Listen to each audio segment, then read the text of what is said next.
ఇటువంటి పరాక్రమ చేత రామచంద్రుడు పరిపాలిస్తున్నాం రా ప్రధా.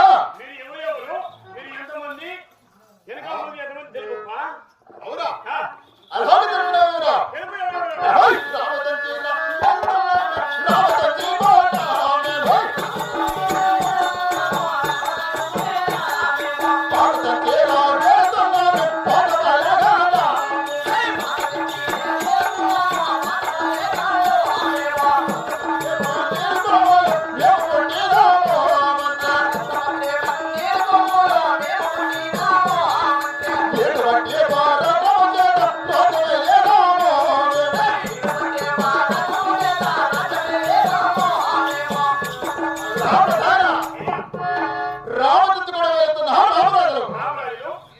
పాట తెచ్చుకోవడం వెళ్తున్నా పాట పాలిగాను రసపత్రి